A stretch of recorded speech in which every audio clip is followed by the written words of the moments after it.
Bonsoir tout le monde. J'ai juste vérifié, Alexandra, si on est bien sur le groupe. Ça nous joue des tours. Viens voir si on est là. Parfait. Commencer dans quelques secondes. Bon, j'ai définitivement un problème de connexion. J'imagine qu'on est là. Je suis sur le bon groupe. Ah, ici. Bon, là, je ne nous vois pas.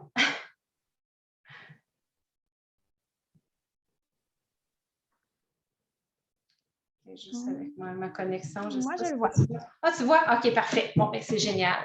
Bonsoir tout le monde. J'espère que vous allez bien. Je sais qu'il y en a plusieurs qui vont les réécouter en rediffusion.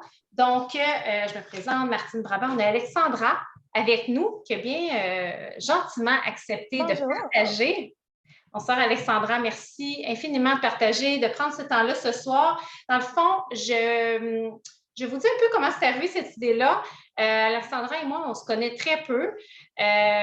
Comme vous savez, j'ai lancé le groupe il y a quelques mois, puis elle était sur le groupe, on s'est envoyé quelques messages. J'ai été touchée par son expérience. Elle m'a partagé en fait un peu son parcours à travers, santé intestinale, tout ça. Puis honnêtement, ça m'a vraiment touchée et j'ai été grandement inspirée par ta détermination, Alexandra, parce que oui, il y a une diète au niveau du syndrome du côlon irritable, il y a une diète qu'on entend parler beaucoup, le low FODMAP. Puis, tu as fait l'expérience de ça, tu m'as partagé tout ça. Puis honnêtement, je me disais, je pense que ce serait vraiment une valeur ajoutée d'ajouter ça sur le groupe, que les gens soient informés, qu'ils puissent savoir, oui, on peut aller chercher l'information sur Google, mais d'avoir l'expérience de quelqu'un près de nous qui peut nous partager son expérience, ses bons conseils. Donc, c'est ce que tu as accepté de faire avec nous ce soir. Donc, merci infiniment. Donc, si tu peux juste te présenter rapidement et nous dire un peu ton parcours avant de connaître justement cette diète-là. On t'écoute. Donc, bonjour, merci. Merci de m'accueillir ce soir. Donc, mon nom, c'est Alexandra. Moi, donc, qu'est-ce que je fais dans la vie? Je suis entraîneur pour Yo Wellness Corner. Et en fait, là, je ne parlerai pas de mon parcours scolaire, mais plutôt de mon parcours avec les FODMAP. En fait, moi, je suis née avec l'hypercholestérolémie familiale. Donc, première chose, donc, depuis que je suis toute jeune, ma mère s'occupait de me faire un programme spécial à l'aide d'une nutritionniste de tout ce que je devais manger. On devait surveiller mes lipides. Ensuite, vers 15 ans, j'ai commencé à prendre la médicamentation et un an avant, à 14 ans, on a découvert en fait que j'avais le côlon irritable. Donc, j'ai été à l'hôpital, j'avais mal au ventre, etc. On a fait plusieurs tests et j'ai été identifiée avec le côlon irritable. Donc, ça date de quand j'étais en secondaire 2, en fait. Et depuis ce temps-là, j'ai l'impression que, tu sais, j'ai toujours eu mal au ventre. Tu sais, j'ai toujours eu mal, j'ai toujours essayé de faire différents tests. J'ai consulté aussi différents professionnels. J'ai été à l'hôpital plusieurs fois pour ça aussi. Et aujourd'hui, j'ai 28 ans et je viens de connaître, c'est tout récent, ça date de cet été, en fait, les FODMAP. Donc, si je peux faire un résumé vraiment, vraiment tout petit, là, c'est vraiment... c'est ça qui est ça. Merci Alexandra. J'entendais du bruit en haut, donc je me suis mise sur le mute. C'est ça, j'aime dire d'entrée de jeu que cette diète-là, tu vas nous partager ton expérience, mais c'est important de mentionner que chaque personne est différente, qu'on ne veut pas nécessairement vous dire que si vous avez le syndrome du côlon irritable, il faut se lancer dans ça. C'est bon d'être suivi avec des professionnels justement pour nous guider, parce que chaque situation aussi est différente. Je te laisse nous en parler, puis je vais ajouter certains points suite à ça. Mais si tu peux nous dire brièvement en quoi ça consiste, puis peut-être justement ton expérience, ton parcours avec cette diète. Oui, parfait.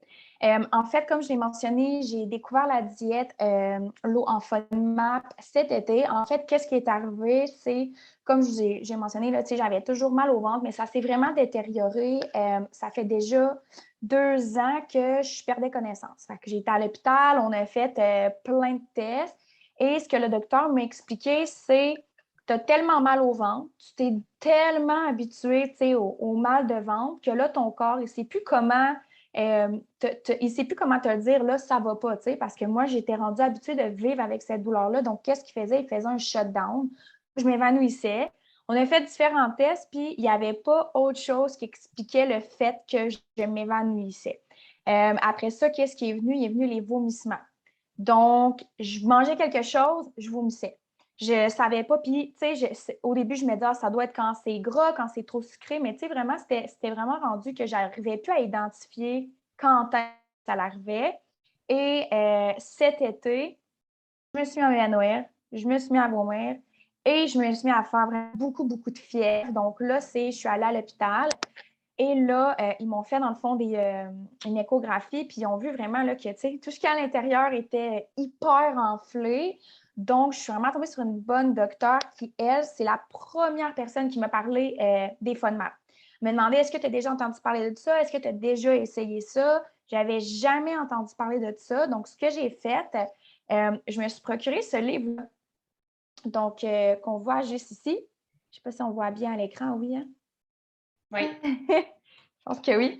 Super. Fait que la solution FunMap, elle, ce qu'elle m'a recommandé, c'est de le lire pour m'informer, mais d'être suivie avec une nutritionniste, sauf comme j'ai quand même beaucoup d'expérience à cause de mon parcours avec l'entraînement, toutes les formations, les certificats, les diplômes. J'ai décidé de le faire par moi-même, mais honnêtement, je ne recommande pas vraiment de le faire par soi-même si on n'a pas un minimum de connaissances. Je pense que c'est vraiment important qu'il y ait quelqu'un qui t'accompagne là-dedans. Même si le livre est vraiment, vraiment, vraiment bien fait. Donc, dans le livre, ça va expliquer un peu, bon, c'est quoi les FODMAP, c'est quoi les catégories. Donc, souvent, ça va être des catégories qui vont, admettons, des aliments qui vont être élevés, par exemple, en fructose.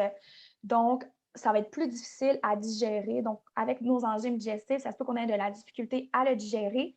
Les catégories sont super bien expliquées. Il y a des exemples aussi de c'est quoi les aliments qui se retrouvent là-dedans. Et la première phase, c'est de tout enlever. Fait que la première phase, c'est un peu la plus difficile parce que là, on a l'impression qu'on ne sait plus quoi manger, puis on enlève tout, on enlève tout. Oups! Pardon, il y a comme une fenêtre qui est apparue. Okay, on enlève tout, on enlève tout. Et après ça, quand on n'a plus de symptômes, là, on commence à réintégrer la première catégorie. Et encore là, dans le livre, c'était hyper bien expliqué. Donc, je me suis même mis une petite note juste pour expliquer brièvement. Là. On a la semaine 1, on va commencer avec le sorbitol. Et là, on dit de commencer avec une pêche jaune ou un demi-avocat ou 8 mûres. Donc, moi, j'ai vraiment suivi le protocole à la lettre. Ça m'a pris 3 semaines, puis avoir aucun symptôme. Après 3 semaines, j'ai testé la première catégorie. Je pense que j'avais pris 8 mûres. Donc, j'ai pris 8 mûres. On attend 2 jours pour vraiment être sûr qu'il n'y ait plus de traces dans le système. Puis après ça, on teste une deuxième fois. On peut rester le même aliment ou un deuxième aliment qui est suggéré en suivant la quantité.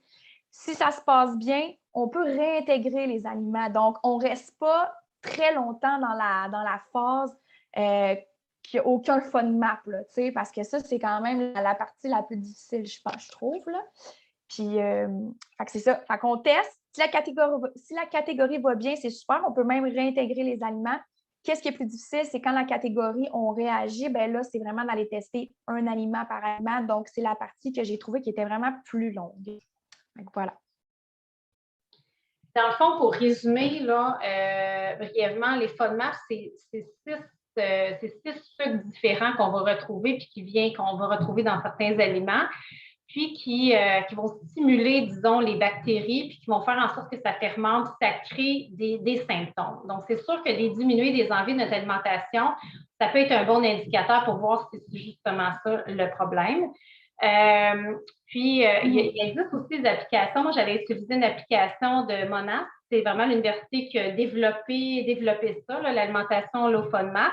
Puis, on peut suivre aussi là-dedans, sur l'application, mais j'avoue qu'avec le livre, peut-être la réintégration, ça l'explique, tandis qu'avec l'application, c'est vraiment de dire, mais telle quantité. En fait, c'est que, comme je vous dis, il y a les 6 sucres qui sont vraiment comme présents dans plusieurs aliments qui fait que ça stimule, là, ça fermente plus, puis tout ça.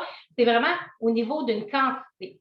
Fait que disons, peut-être qu'il y a des épinards qu'on peut manger, des épinards matures qu'on peut manger en quantité industrielle sans problème, mais qu'il y a d'autres aliments que si disons, on prend l'avocat, ben si tu prends un quart d'avocat, c'est correct, mais si tu en prends plus, là, tu as un peu trop, justement, de ces FODMAP-là, de un ou deux de ces FODMAP-là, qui fait en sorte que là, ça stimule. Donc, c'est ça un peu le principe.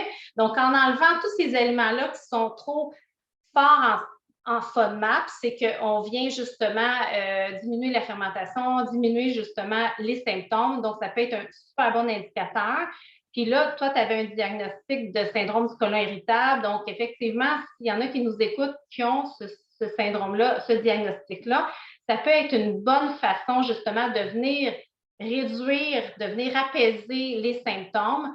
Par contre, j'ai mentionné que l'idée, c'est de trouver aussi les causes. Parce que souvent, il y a des causes sous-jacentes à nos symptômes qui vont plus loin que juste l'alimentation. Donc, c'est important d'explorer ça. C'est important aussi de mentionner que c'est une diète, tu l'as mentionné, là, la réintégration, la réintroduction est très, très, très, très importante parce que ce n'est pas une diète qui est saine à la base. Ça, c'est vraiment, là, je suis allée chercher, là, il y avait une entrevue avec Dr. Pimentel, je sais, j'en parle souvent, mais moi, c'est comme un peu ma référence en SIBO. C'est un gastroentérologue qui a une clinique en SIBO, tout ça. Puis lui, par rapport à la diète low FODMAP, si on dit diète, on dit régime, puis on s'entend ici, là, c'est pas quelque chose pour perdre du poids, tu sais, parce que souvent, quand on parle de diète, régime, mais c'est vraiment, là, c'est vraiment au niveau de la santé. Puis, il faut vraiment que ça soit temporaire. Dr. Pimentel, il dit que ce n'est pas une diète qui est saine. Malheureusement, il y a des gens qui se sentent tellement bien sur cette diète-là qu'ils l'adoptent comme régime alimentaire de base et ce n'est pas à conseiller du tout parce que ça peut créer des carences nutritionnelles, c'est clair. Donc, on dit de 2 à 6 semaines. Quand on est suivi, moi, ça a duré plus que 6 semaines, mais j'étais suivie serrée là, avec une naturopathe. Donc, ça, c'est très important de le mentionner, mais vraiment, la réintroduction, effectivement, moi, c'est ce qui m'a impressionné de toi, mais je pense que c'est avec une volonté très grande que les choses changent quand notre corps il nous envoie des signaux, puis toi, c'était assez majeur qu'à un moment donné, tu te dis, regarde, il faut que je fasse quelque chose. Ouais. Parce qu'effectivement, c'est contraignant. C'est contraignant quand on va manger à quelque part, qu'on est avec vraiment des gens, c'est très contraignant. Mais à un moment donné, on se dit, regarde, je vais le faire, puis c'est ça. Puis si je vais manger quelque part, j'emmène mon lunch, ça ne durera pas longtemps, mais ça va être ça. Je l'ai fait aussi. Puis ça vient d'abord d'une décision que ça change, puis qu'on est moins mal, puis ça réduit. En fait, c'est que c'est aussi une diète qui donne un bon indicateur. Tu sais, si après ça, tu arrives avec un professionnel de la santé, naturopathe, tout ça, puis vous dites, ben, j'ai fait le FODMAP pendant tant de temps. Je l'ai essayé tout ça. Puis, comme on peut l'essayer juste pendant quelques jours même, de couper ça puis voir comment que notre corps réagit, bien, ça peut donner un bon indicateur aux professionnels de la santé là, dans le processus. Puis, dans le fond, qu'est-ce que tu nous partagerais comme conseil, quelqu'un qui voudrait se lancer dans la diète low FODMAP? Je pense qu'il faut vraiment s'armer de beaucoup de patience, parce que moi, au total, ça m'a pris un petit peu plus que 4 mois. Fait que ça a été long, Puis dans le livre, ils recommandent fortement, c'est pas obligé, mais ils vont recommander de ne pas prendre d'alcool pendant ce processus-là. Moi, j'ai été 4 mois, donc une partie de l'été où, on peut avoir envie d'être plus festif, où ça m'a quand même demandé d'être plus disciplinée. Mais, moi, ça m'a vraiment frappé que la docteure, moi, elle me dit, c'est pas normal qu'à chaque fois, tu ailles faire chauffer ton sac magique, C'est pas normal que dès que tu finis de manger, tu viens hyper gonflé puis tu as vraiment mal. Puis on dirait que ça m'a vraiment fait réaliser, ben c'est vrai, moi, je me suis vraiment habituée à ça parce qu'on m'a identifié avec le syndrome du côlon irritable. C'est un peu comme si c'était la finalité. Puis on dirait que ça m'a donné de l'espoir. Puis je me suis dit, ben non, je suis capable de. Ça peut pas être ma vie tout le temps. Puis justement, d'amener mes repas quand je vais manger ou juste d'être stressée que après le repas, je ne file pas bien, puis on doit quitter rapidement. C'était vraiment ma réalité. Mon conseil numéro 1, c'est vraiment comme sachez que c'est pas normal. Sachez qu'il existe des solutions, mais il faut vraiment s'armer de patience. Il faut vraiment être patient, prendre le temps. Puis, je ne sais pas, il y a combien de personnes qui m'ont dit mon Dieu, t'es donc bien discipliné de le faire, mais j'avais le goût de répondre, ben c'est oui, mais ça va au-delà de la discipline parce que j'ai juste pas envie que ça soit ma réalité pour toute la vie, Fait que, Puis en toute honnêteté, après avoir identifié tous les aliments, techniquement, c'est ça, on en parlait tout à l'heure, on va pouvoir les réintégrer après une certaine période de temps, les aliments qu'on va avoir identifiés. Mais je me sens encore que je suis encore en train d'apprendre. Je pense que c'est quelque chose qui est long. Fait qu'encore là, il faut s'armer de patience. Là, fait que, ouais, ça serait vraiment ma recommandation numéro 1. Être patient, être indulgent, ça ne change pas du jour au lendemain. Il faut être patient. Tu as tellement, tellement raison. Puis effectivement, on se fait souvent dire ah, t'es donc bien discipliné, t'as donc bien de la volonté. Mais à un moment donné, quand notre corps nous envoie des gros signes, des fois, je mets ça à l'extrême, puis je dis ben, quelqu'un qui a le cancer, il faut qu'il fasse ses traitements, puis c'est vraiment exigeant, il va les faire. À un moment donné, c'est une question de ben là, je me sens pas bien. Puis malheureusement, c'est vrai qu'avec le temps, c'est comme si on apprenait à vivre avec nos symptômes. C'est comme si c'était normal que le soir, ben c'est pas les mêmes vêtements qui nous font. Puis, on porte pas la même chose le matin puis le soir. Ou, puis on a peur justement d'aller manger quelque part parce qu'on sait que notre soirée on sera pas bien. Donc, d'appréhender certaines choses. C'est comme si on apprenait un peu à vivre avec ça. Puis c'est vrai que c'est pas normal. Donc, puis je veux dire, il y en a plein qui sont sans alcool depuis des années, qui ont décidé d'enlever ça de leur vie. Il y a tout plein de belles options. J'ai exploré ça parce que moi aussi, ça fait que j'ai été 6 mois sans prendre d'alcool du tout. Ça se fait. Ça se fait, puis quand on ne se sent pas bien, puis c'est notre priorité, c'est notre santé, on est capable de vivre avec d'autres choses, c'est certain, là, assurément. Puis, ce que tu disais aussi, non, ça c'est correct. Puis dans le fond, effectivement, le point de dire armez-vous de patience. Le syndrome scolo-irritable, ceux qui ont le diagnostic ou ceux qui ont mal au ventre, ça fait combien d'années? Ça fait combien d'années? Souvent, là, les gens à qui je parle, ça fait des années, ils ne se rappellent même plus ça fait combien d'années. Donc, on ne peut pas penser que ça va changer un claquement de doigts, que ça va changer une semaine, qu'on va changer un peu notre alimentation. Des fois, c'est malheureux, mais dans un air où tout est rapide, on voudrait que tout soit rapide, mais ce n'est pas comme ça. Donc, il faut accepter que c'est un processus, mais il faut aussi accepter, puis je pense que ça fait partie aussi de l'étape de guérison, en guillemets, que ça va être derrière nous un jour, qu'on n'est pas associé à ça, puis qu'on peut mettre cette expérience-là derrière nous. Ça, c'est aussi quelque chose qu'il faut travailler. Ça ne nous appartient pas, même si ça fait tant d'années qu'on vit avec ça. Là, je sais que peut-être suite au live, il va y avoir des gens qui vont poser des questions, puis oser poser des questions, peut-être nous contacter directement ou m'envoyer vos questions tout simplement par Messenger si vous êtes moins à l'aise de commenter sous le live, mais ça va nous faire plaisir d'y répondre.